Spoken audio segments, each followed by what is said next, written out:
भ्रष्टाचार मुक्त उत्तर प्रदेश का दावा करने वाली सरकार के सरकारी अफसरों की हिम्मत कुछ इतनी बढ़ गई है कि वो 8,000 रुपए की घूस ना देने के कारण एक किसान को यह नसीहत दे रहे हैं कि जाओ मर जाओ।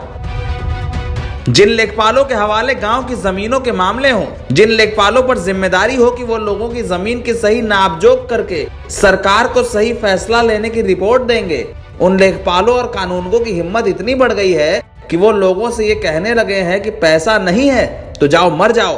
अफसरों को रिश्वत देनी होती है, पैसा लगेगा ही। जिस यूपी में सरकार भ्रष्टाचार के जीरो टॉलरेंस होने की बात कहती हो, उसी उत्तर प्रदेश की तस्वीर सीएम योगी को देखनी चाहिए, जहां एक किसान 8,000 रुपए की घूस ना दे सका अपनी ही जमीन के लिए। लेखपाल और कानून को परेशान करते रहे, दफ्तर दफ्तर दौड़ाते रहे। 68 साल के एक बुजुर्ग आदमी को जो तहसील दिवस में समाधान के लिए गया तो अफसरों ने बेइज्जती की, कहा जाकर मर जाओ, और सुसाइड नोट लिखकर एक बुजुर्ग शख्स ने अपने ही खेत में फांसी लगा ली। झांसी जिले के पूंछ थाना क्षेत्र के फतेहपुर स्टेट गांव के एक किसान ने गांव के बाहर पेड़ पर फांसी लगाकर आत्महत्या कर ली है। एक दिन पहले शनिवार को वो समाधान दिवस में हदबंदी का आवेदन लेकर गया था और वहां से लौटकर गांव के बाहर फांसी लगा ली। जिस किसान ने फांसी लगाई उसका नाम रघुवीर था और उसके पास से एक सुसाइड नोट बरामद हुआ है जिसमें राजस्व निरीक्षक और लेखपाल पर घूस मांगने का आरोप है। मृतक रघुवीर के बेटे जियालाल के मुताबिक हदबंदी के मुकदमे में उनके पक्ष में एक फैसला आया था। इसके बावजूद राजस्व निरीक्षक सत्यनारायण तिवारी और लेखपाल हेमंत राजपूत रघुवीर को परेशान कर रहे थे। रघुवीर ने सीएम पोर्टल और डीएम के पास इस मामले की शिकायत भी की थी, लेकिन कोई कार्रवाई नहीं हुई। खेत नापने की मांग को लेकर रघुवीर लगातार सरकारी दफ्तरों के चक्कर काट रहे थे। सालों मुकदमा लड़ा था, लेकिन अफसर इस बार उनकी बात नहीं सुन रहे थे। समाधान दिवस पर रघुवीर शिकायत लेकर गए तो राजस्व निरीक्षक ने कहा 8,000 रुपया लगेगा, लेखपाल ने कहा 10,000 रुपया लगेगा। रघुवीर हाथ जोड़कर खड़े हो गए, कहा साहब पैदल आए हैं, किराए का पैसा नहीं है, कैसे घूस देंगे बताइए। अफसरों का जवाब था ऊपर तक घूस देनी पड़ती है, पैसा लगता है, नहीं दिया तो जाकर मर जाओ। 68 साल की उम्र में रघुवीर को ये बेइज्जती बर्दाश्त नहीं हुई।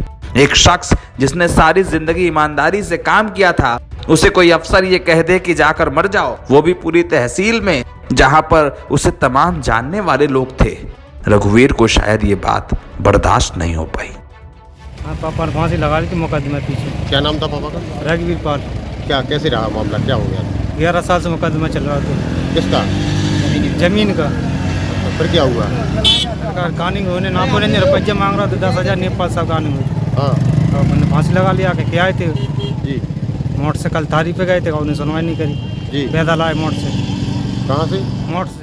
मृतक के बेटे जियालाल के मुताबिक जब उसने राजस्व निरीक्षक और लेखपाल से कहा कि अगर जमीन की नाप नहीं करेंगे तो आत्महत्या कर लूंगा, अधिकारियों ने कहा जाओ मर जाओ, लेकिन मैं खेत नहीं नापूंगा। रघुवीर ने राजस्व निरीक्षक से यह भी कहा कि साहब गांव से यहाँ तक पैदल आए हैं, किराए का पैसा नहीं है, लेकिन इस पर भी किसी को रहम नहीं आया। नाराज अफसरों ने डांट कर भगा दिया। एक बेबस किसान धूप में अपने गांव के बाहर तक लौटा, लेकिन बेइज्जती गांव के अंदर ना घुसने दे सकी। गांव के बाहर के एक खेत में आत्महत्या कर ली गई। अब रघुवीर के परिवार ने लेखपाल और कानूनगों पर कार्रवाई की मांग की है। ये फतेहपुर स्टेट गांव है, यहाँ पर जो है रघुवीर जिनकी उम्र 68 वर्ष है जी, इन्होंने जो है एक बंगुल का पेड़ है, उस पर जो है फांसी के फंदे पे ये टगे मिले यहाँ पर जी।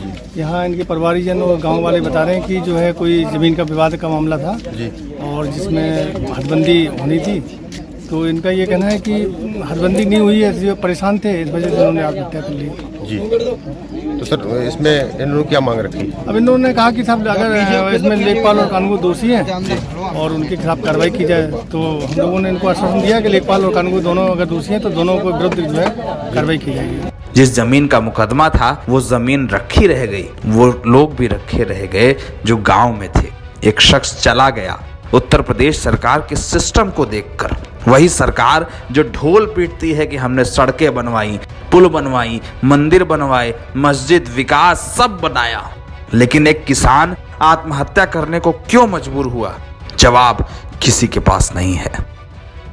नवभारत टाइम्स ऑनलाइन की रिपोर्ट।